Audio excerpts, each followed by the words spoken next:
Cateterismo vesical, parte 1.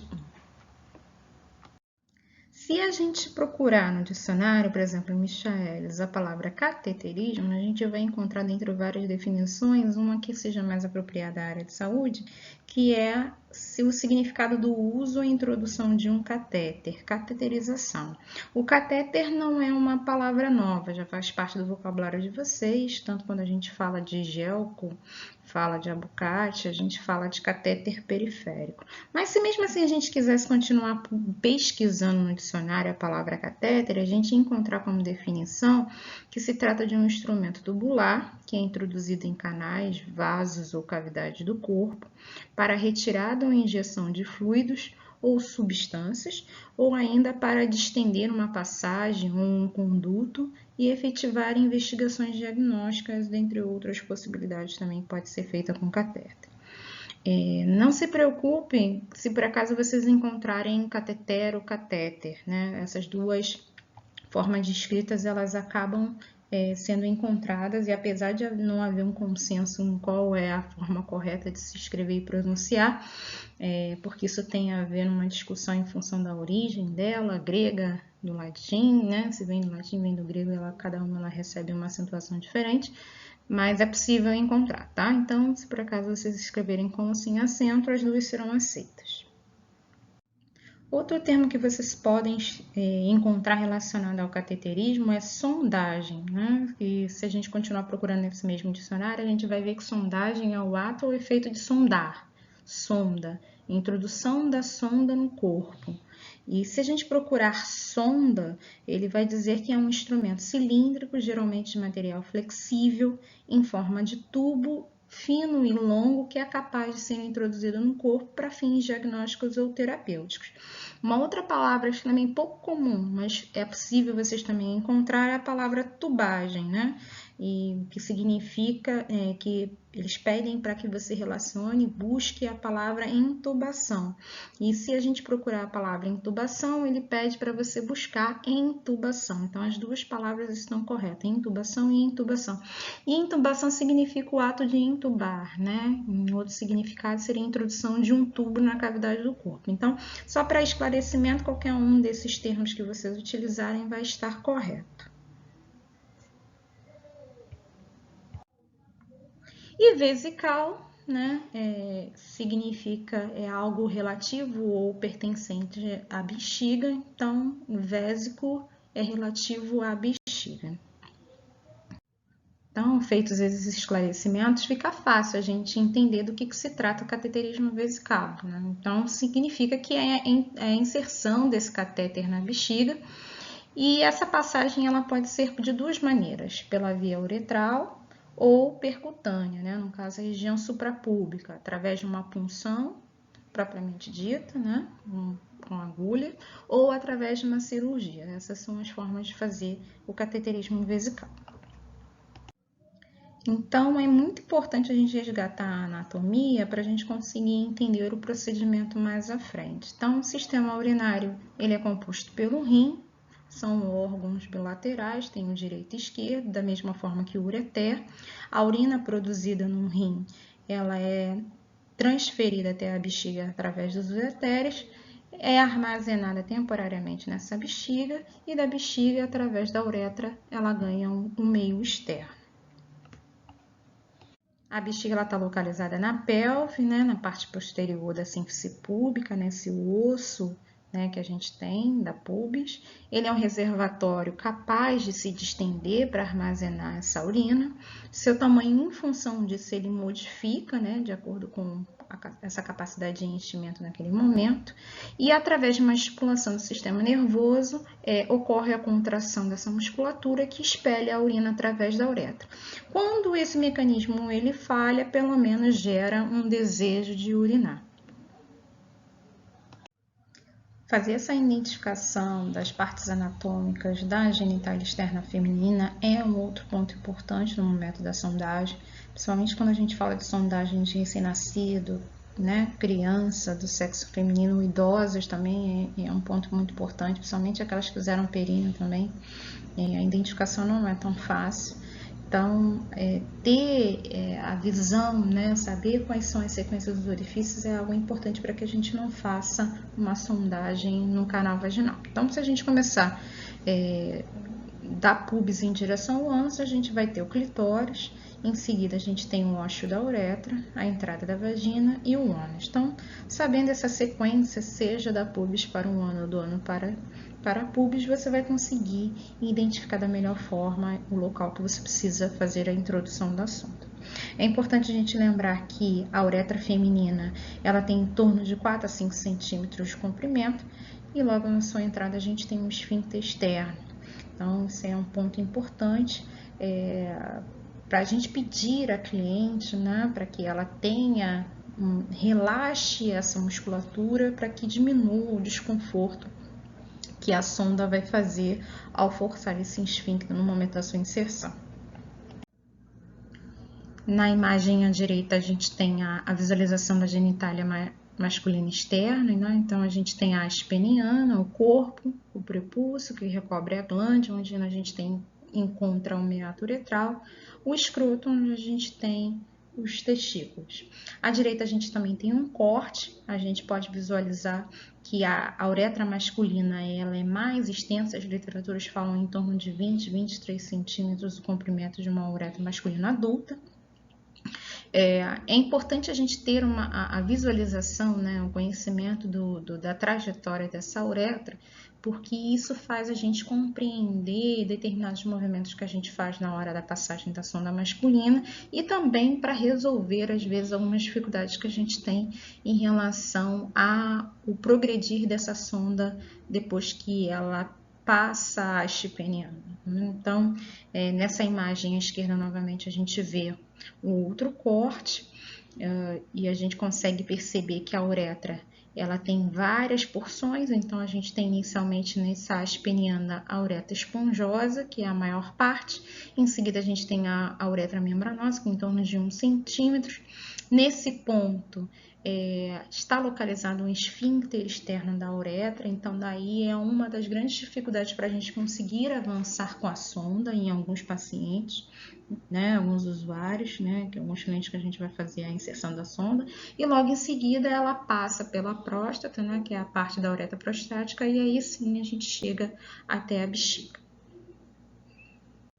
Dentre as indicações para a sondagem vesical, a gente tem os fins diagnósticos e os terapêuticos. Dentre os diagnósticos, a gente pode citar a instilação de solução para exames radiográficos, por exemplo, a instilação de contraste, a coleta de urina para exame, medir o volume da urina residual, principalmente pacientes que têm bexiga neurogênica, por exemplo, não conseguem fazer o esvaziamento completo dessa urina, né, da bexiga como um todo. Exames endoscópicos urinários para fazer a visualização interna, talvez identificar uma malformação ou a presença de um crescimento tumoral, por exemplo. E dentre os terapêuticos a gente tem a drenagem da urina, quando por qualquer situação clínica esse cliente ele não consegue urinar espontaneamente. O controle do volume urinário, também por situações clínicas ou através de uma terapêutica que você precisa fazer na infusão de grande quantidade de volume, saber se esse volume todo injetado ele está sendo excretado, se esse cliente não está acumulando esse volume, é um ponto importante. Então a sondagem ela entra com a melhor forma de controle. Instilação de medicamentos, né, que seria a administração de medicamentos por via vesical. A dilatação uretral para os casos de estenose, né, da uretra, onde ocorre um estreitamento dessa luz. E o cuidado pré-operatório, principalmente em grandes cirurgias abdominais ginecológicas, por exemplo, e a sondagem ela é feita para que a gente não tenha nenhum tipo de contaminação por conta de uma micção durante o transoperatório, né? Ou às vezes também por conta da necessidade de repouso no pós-operatório. Então, a sondagem ela acaba sendo indicada. E dentre os tipos de sondagem, a gente tem o que é chamada de demora, quando o catéter ele permanece inserido por dias, semanas ou meses, né? Lembrando que, na verdade, quando a gente tem mais de 28 dias, os protocolos em geral né? Claro que isso pode variar de uma instituição para outra, mas em geral é que essa troca do catéter seja feita de uma maneira periódica, então esse intervalo de 28 dias é o recomendado na maioria das literaturas e protocolos hospitalares. E o de alívio ou intermitente é quando o catéter é inserido por um tempo e no final do procedimento ele é retirado, não permanece o catéter no local. Existem vários catéteres, né, sondas que podem ser utilizados no cateterismo vesical, mas a gente vai falar das duas principais que a gente mais utiliza na nossa prática. Uma é a sonda de Nelaton, que a gente tem a imagem à direita, ela é feita de PVC, que é um plástico, da mesma forma que outros materiais médicos hospitalares, ela é atóxica, estéril, transparente, isso permite que a gente perceba quando ocorre o refluxo da urina durante o procedimento, flexível, mas não tanto quanto a sonda Foley. Para esse tipo de sonda não tem balão, é uma via única. Existe na sua porção distal um conector lua, então a gente é capaz de conectar uma seringa, caso seja necessário aspirar e injetar alguma coisa. E também, para ter maior controle durante a passagem dessa drenagem, tem uma tampa que pode estar nos auxiliando, que a gente abre no momento correto para que ocorra a drenagem, ou né, não tenha um refluxo e a gente não consiga controlar essa urina durante o procedimento. No lado direito, a gente tem a imagem de uma sonda Foley, ela pode ser de látex ou silicone, a gente já encontra no mercado também umas versões que são de látex, mas que elas sofrem um banho de silicone na sua camada externa, que são chamadas de látex siliconizadas. Também, seguindo a mesma princípio de outros materiais médicos hospitalares, também é tóxico, estéreo, flexível.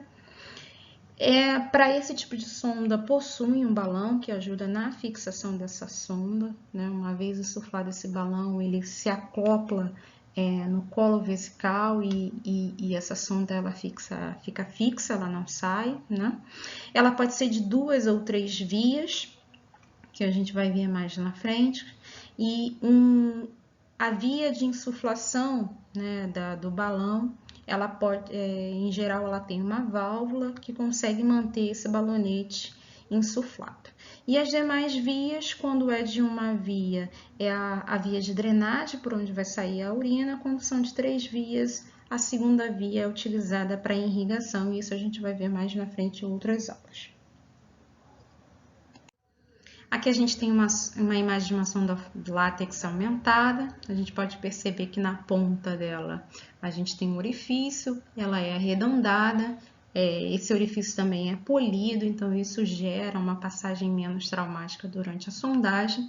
Na sonda de 2 vias, a gente sempre vai ter uma via que vai ser para insuflação do balão ou balonete, onde ele vai ter uma válvula integrada a ele que permite manter esse balão insuflado, e a outra via vai ser compatível com o sistema de drenagem fechado para a urina, ou então até mesmo o que são chamados de tampão, né, que é o urostop, que alguns clientes sondados também podem utilizar, que a gente vai ver mais para frente.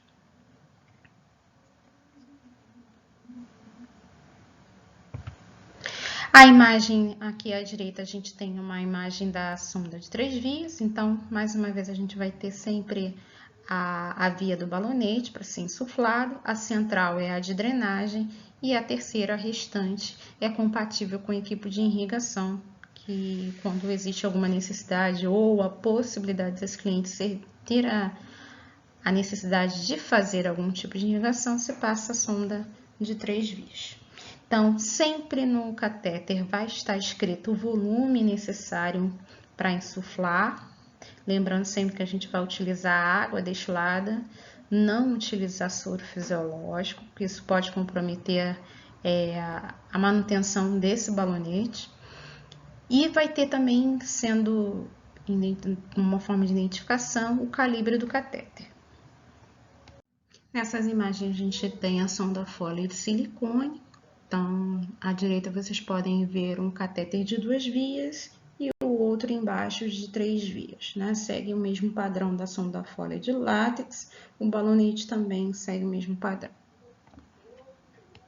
Então, vocês podem observar que na sonda sempre vai ter a identificação do catéter, né, do tamanho do calibre do catéter e o volume necessário para insuflar o balonete. Então, nessa imagem aqui, a gente tem um exemplo de 18 FR/CH 30 ml/centímetros cúbicos. Então, esse 18 seria o calibre da sonda, o FR vem de French, que é francês e inglês, e o CH vem do sobrenome do inventor dessa escala, que é uma escala francesa, onde você mede o diâmetro externo do catéter. E ela foi inventada pelo senhor Joseph-Frédéric Bonnard Charrière. Então, o CH vem de Charrière, que ele nasceu na Suíça e foi para a França, em Paris, precisamente, e ele construiu, né, ele criou uma empresa de fabricação de instrumentos cirúrgicos em Paris e que após a sua morte ficou mundialmente conhecida, né? Então, por isso, a escala recebe o seu nome também, tem essas duas formas de identificação, tá? Então, quando vocês encontrarem esses números, né, e essas siglas na sonda, vocês já sabem que é o tamanho da sonda, tá? Isso é importante porque provavelmente vão solicitar para vocês para pregar uma sonda, pega uma sonda 18 e vocês precisam saber para rapidamente conseguir identificar qual é a sonda que está sendo solicitada. E o volume, vocês podem perceber que nem sempre vai ser um volume exato. Na imagem esquerda embaixo, vocês podem perceber que algumas sondas têm um intervalo de 3,5, 5,10, né? Em seguida na vermelha, né? Que tá parecendo mais uma abóbora, tem 30 e na roxa tem 5,10 ml. Então, isso vai variar de sonda, né? De calibre, de marca. Então, a gente precisa ter atenção e fazer o que está sendo orientada na embalagem, né, no próprio corpo do catéter, para que a gente possa fazer o uso adequado desse equipamento. Sempre que um catéter for de mesmo calibre, ele sempre vai ter um diâmetro externo igual, independente de marca, tá? O que vai variar é apenas a capacidade de inflamento, insuflação do balão ou balonete e o comprimento. Isso sim, de acordo com o calibre do catéter e de acordo com o fabricante, isso pode variar, tá? Então, não há necessidade de decorar o volume e nem o comprimento da sonda, tá? Isso é uma informação importante. Essa via de insuflação, né, do balonete, a gente vai encontrar a diferença de uma marca para outra. Então, a gente tem à esquerda um estilo de válvula e a gente tem à direita lá no alto um outro tipo de válvula, tá? Para essas que a gente vê aqui na sonda à direita, a gente só vai poder usar uma seringa low slip, tá? Então, isso é importante na hora da separação de materiais, para que a gente não faça uma separação inadequada, chega lá na hora, no meio do procedimento, no momento que é mais difícil, que é para manter a sonda insuflar, para a gente não ocorrer uma insuflação desse balonete na uretra, né? E aí a gente está com a seringa que não é compatível. Agora, esse outro sistema dessa sonda GMI, ela é compatível com os dois tipos de seringa, então você pode usar uma lower lock ou uma lower slip, não tem problema nenhum, tá? Então, é só você, quando for separar o material, fazer a identificação qual é o tipo de válvula que tem, e aí sim você fazer a melhor escolha da seringa que você vai utilizar. Lembrando que sempre usar uma seringa que tenha a graduação que você precisa para insuflar o balonete. Uma dúvida muito recorrente é como fazer a escolha do catéter adequado, né? Então, vai depender de uma série de fatores. Uma delas é o tipo de sondagem que vai ser realizado. Então, se vai ser de alívio ou vai ser de demora. Se existe a alergia a látex, esse é um outro fator, que aquelas pessoas que têm alergia a látex, você vai ter que utilizar uma sonda de silicone. E o calibre que você vai escolher vai ser o maior possível e compatível. Não é o maior que existe na sua gaveta lá do posto de enfermagem. Vai ser o maior possível e compatível com o quê? Com o meato uretral daquele cliente onde você vai passar sonda, né? Onde o enfermeiro vai passar sonda. O quadro clínico dele, principalmente urológico, tem alguns pacientes em que você tem estenose de uretra e que mesmo que você tenha um meato que seja compatível até com volume, né, com calibre maior, quando você chega lá no esfíncter externo, você não consegue progredir a sonda. Então, algumas vezes você vai precisar passar uma sonda mais fina. Por isso que é possível e compatível. E também depende do tipo de procedimento que você vai realizar, né? E aí você vai ver qual é o melhor calibre para você conseguir passar. Por exemplo, se você tem um paciente que está tendo um sangramento vesical, quanto mais calibroso for essa sonda e compatível com a via que ele tem, melhor, porque o coágulo, se você passar uma sonda muito fina, ele vai acabar obstruindo, e aí não tem o que fazer. Você vai ter que retirar a sonda e passar uma sonda de novo. Então, é um estresse, um trauma sem necessidade. Então, isso, em geral, o profissional que vai passar a sonda, ele vai avaliar e você, como técnico de enfermagem, vai estar auxiliando também na melhor decisão para esse catéter. O calibre da sonda, ela pode ir desde mais finas ao mais calibrosos, né? Porque também são passados em crianças. E os mais calibrosos são utilizados em adultos, mais do que até na uretra feminina, a masculina, os mais calibrosos conseguem ser passados. E nesses que são mais finos, vocês podem encontrar um guia, um mandril de nylon, que ele é colocado para aumentar a rigidez da sonda e faz com que facilite na hora da inserção, principalmente quando se trata de uma sondagem masculina. Apenas uma curiosidade, se por acaso vocês estiverem auxiliando algum médico, eles podem também utilizar para as sondas mais calibrosas um guia para facilitar naquelas sondagens que são mais difíceis. E aí esse guia também, conforme o calibre da sonda, também existe um calibre específico para o guia e ele é de aço inox, né? O material ele pode ser reutilizado porque ele é autoclavável e tem uma ponta que não é cortante, então não gera o risco de perfuração da uretra e que o médico ele pode utilizar para facilitar nesses momentos em que a passagem da sonda está mais difícil. Outro instrumento, né, outro equipamento que a gente precisa conhecer é o sistema coletor de urina fechado, né, as famosas bolsas coletoras. Provavelmente vocês já devem ter visto em higiene, né, controle de eliminações, os sistemas abertos. E aí, quando a gente fala de sondagem, a gente fala dos sistemas fechados, né? Então, ele é indicado para essa drenagem, né? Para a coleta, para o controle, dessa mensuração nos indivíduos que foram cateterizados. Então, ele é de plástico, segue o mesmo princípio de estéreo a tóxico a pirogênico e usou, jogou fora, não se reaproveita bolsa coletora.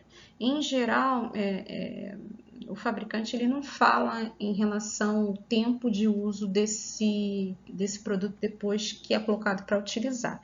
Em geral, ele tem validade de 5 anos, mas depois que utiliza, se por acaso você percebe que o manuseio fere as práticas assépticas, está vazando, tem algum risco de infecção para esse cliente, aí você pode fazer a troca, tá? Ou vai fazer a própria troca da sonda, você não vai reaproveitar um saco coletor, você vai colocar um saco coletor novo em função dessa nova sondagem. Então, esse é o prazo que a gente tem para a troca do saco coletor. Assim como tantos outros equipamentos, existem diversas, né, versões de uma bolsa coletora, cada fabricante querendo botar o seu charme, o seu diferencial no mercado, claro, né, porque isso faz com que ele venda e tenha um diferencial para que as pessoas tenham mais atenção ao seu produto, mas em geral eles têm características muito semelhantes.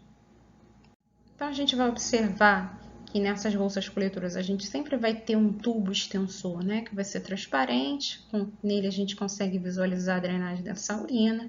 Em geral, ele é de grande diâmetro por conta para facilitar, né, a drenagem para o saco coletor. Então, precisa ser calibroso para facilitar esse fluxo de descida dessa urina. Ele, em geral, ele tem um gancho duplo, né, que a gente pode ver na imagem à direita, que facilita na fixação da cama ou até mesmo para botar no suporte quando o cliente vai tomar banho. E também tem uma alça para facilitar essa fixação. E à esquerda a gente pode perceber que, em geral, eles têm uma pinça corta-fluxo, quando você precisa, por exemplo, fazer uma transferência, né, uma remoção, e esse paciente ele vai deitado e você não tem condições de manter a sonda aberta, que o ideal é você fazer o transporte com a sonda aberta. Você pode clampear momentaneamente, ou até mesmo para coleta de urina, como a gente viu, você pode manter esse catéter clampeado, então tem essa pinça corta-fluxo. Em geral, as marcas elas vêm com uma membrana que pode ser autocicatrizante para coleta de amostra de urina. Aí usa um sistema de seringa-agulha ou sistemas fechados que já existem de coleta a vácuo para a urina, né? Não é muito a nossa realidade nas nossas unidades hospitalares, mas o mercado já tem também um sistema de coleta a vácuo para a urina. Ou então você pode ter um dispositivo para coleta sem agulha, onde você insere a ponta do catéter, em geral vai ter que ser lower lip, e aí você consegue fazer a coleta da amostra dessa urina sem necessidade de agulha. Nessas bolsas, em geral, você vai encontrar a capacidade total e a marcação de graduação em ml.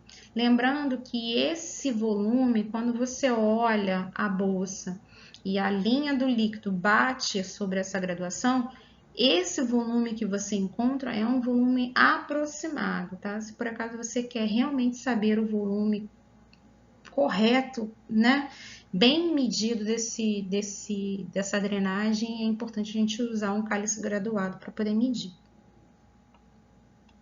Para facilitar a drenagem na sua porção inferior, tem um tubo de drenagem. Em geral, ele pode ter uma válvula de esvaziamento, como a gente observa aqui na esquerda. Empurrando essa válvula para a esquerda, o sistema está aberto. Empurrando ela para a direita, o sistema está fechado, tá? Um ponto muito importante com relação a essa ponta de drenagem, ela não pode ficar batendo no chão. Algumas marcas ela vem com tampa e outras ela tem como se fosse uma casinha onde você consegue dobrar essa ponta para cima e encaixar. E aí isso faz com que essa ponta não fique arrastando no chão. Outro ponto importante é orientar para aqueles pacientes que estão sondados, estão com bolsa coletora e estão deambulando, para que não deixe ficar batendo essa sonda no chão, seja quando ele levanta, quando ele deita, né? É muito importante essa orientação, porque isso daí é uma fonte de infecção, né? Essa bolsa coletora ela está ligada a um cateter vesical e vai até a bexiga, que é um órgão originalmente estéril, né? A gente sabe que a partir de quando ocorre a infecção, isso ela deixa de ser, mas ela é um órgão originalmente estéril. Então, você pode estar carreando infecção para dentro dessa bexiga. Em função de variações do mercado, a gente também pode encontrar o clamp, e até mesmo, em vez de ter uma válvula de drenagem, né, na porção, no tubo inferior de drenagem, a gente ter dois clamps, como a gente tem nessa imagem à esquerda. Então, essas variações elas podem acontecer, independente de qual a gente tenha, o objetivo é o mesmo, de manter esse saco coletor fechado adequadamente, enquanto não está sendo feito nenhum tipo de esvaziamento. Tá? E o corta-pinça, né, que é o corta-fluxo, pinça de corta-fluxo, é utilizado quando você precisa levantar a sonda ou você precisa manter essa urina retida por um tempo, então a gente pode utilizar o clampear através desses dispositivos. Existe uma necessidade, às vezes, em função da característica da terapêutica do cliente, de uma medição horária dessa diurese. Então, para esse tipo de cliente, em geral, existe um sistema fechado e específico, que é esse que a gente tem nessa imagem. ela se diferencia do outro sistema coletor, porque no outro sistema coletor a gente tem um volume aproximado. E como a gente vai fazer uma medição horária, a manipulação dessa bolsa ela seria muito frequente e o risco de infecção se torna maior. Então, para esse tipo de aferição, existe esse sistema que ele tem um cálice, né, graduado, então é um recipiente rígido com essas marcações e o volume que é aferido é um volume preciso do que está contido dentro do equipamento.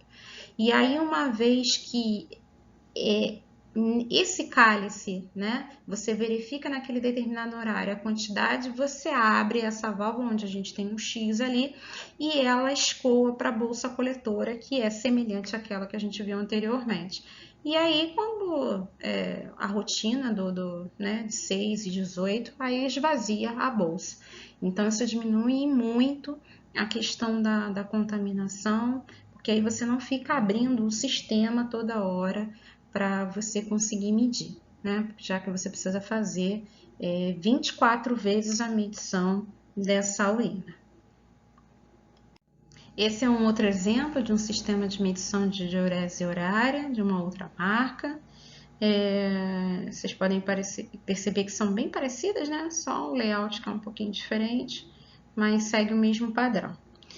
Existem, né, bolsas mais simples, bolsas mais complexas, algumas são dotadas agora de válvula anti-refluxo, que impede o retorno dessa urina da bolsa, né, para a sonda, consequentemente de volta para essa bexiga, por conta de um levantar de uma sonda que não foi clampeada, manuseio inadequado dessa bolsa pelo próprio cliente, enfim. Então, tem algumas bolsas coletoras que são dotadas desse sistema.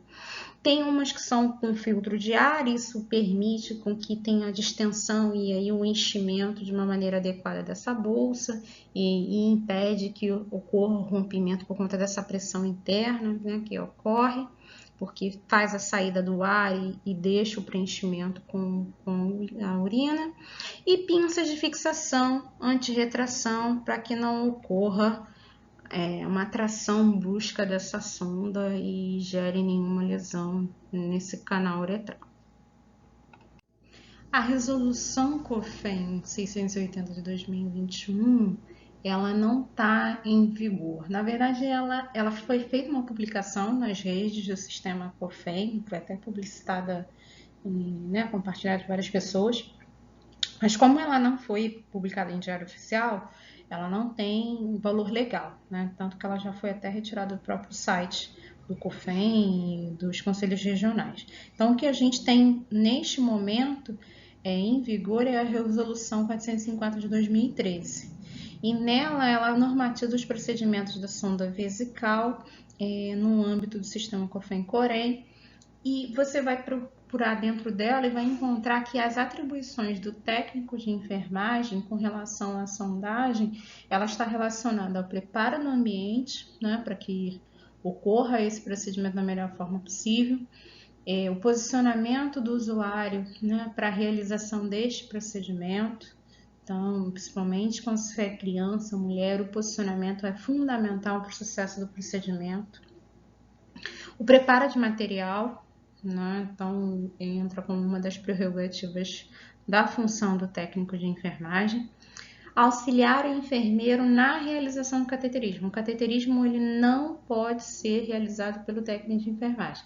Por mais que a gente veja na prática o técnico fazendo o cateterismo vesical, não tem nenhum respaldo legal para isso. Então, durante o estágio vocês vão estar com a gente, sendo supervisionado, mas esse é um ponto importante que vocês vão precisar avaliar e tomar alguma posição quando vocês estiverem trabalhando e se vocês se depararem com uma delegação de passagem de sonda. Porque quando dá certo a passagem, não, né, ninguém vai fazer nenhuma queixa. O problema é quando você tem alguma falha ou alguma queixa, mesmo que não seja verdadeira, por parte do cliente ou do acompanhante, né, ou de outro profissional, sei lá, enfim. Então, isso pode trazer problemas sérios e colocar a vida profissional de vocês em risco, né? Claro que a gente sabe que em qualquer situação como essa, existe os pontos favoráveis e contra, né? Antes da sentença final, mas dependendo de qual seja o dano causado nessa passagem, você pode ter o risco até de ser cassado, né, o seu registro. Então, toma muito cuidado em relação a isso, porque não existe respaldo para o técnico passar a sonda. Mais uma vez, vocês vão aprender a passar a sonda, até porque para auxiliar vocês precisam entender o procedimento em si, mas pensando lá na frente na vida profissional de vocês, lembre-se sempre que o técnico, até o presente momento, não tem prerrogativa legal para a passagem da sonda, e sim auxiliar o enfermeiro. Outro ponto em relação à sondagem vesical é a monitorização e o registro das queixas, das condições do sistema de drenagem, do débito urinário. Então, são os cuidados gerais em relação à sondagem vesical. A coleta e encaminhamento da urina para exames, né, daqueles pacientes que já estão sondados. Lembrando mais uma vez que o cateterismo de alívio também não pode ser realizado pelo técnico de enfermagem, nenhum dos dois tipos. A manutenção da técnica límpica durante o manuseio do sistema. A retirada da sonda vesical, o técnico é permitido legalmente. Entende-se que, dentre as competências, a retirada não é privativa do enfermeiro, então o técnico ele pode fazer a retirada, desde que sob a supervisão do orientado, de qual é o procedimento correto, e sob a supervisão do enfermeiro. A monitorização de balanço hídrico, que é algo que a gente vai ver para frente, que significa ter um controle no papel, literalmente, da quantidade que foi injetado, instilado, né, ingerido, e as eliminações desses líquidos. E a anotação de enfermagem, né, referente ao procedimento que você realizou ou que você auxiliou, também se registra. E todos os demais relatos que você pode julgar como pertinente para a continuidade da assistência do seu cliente.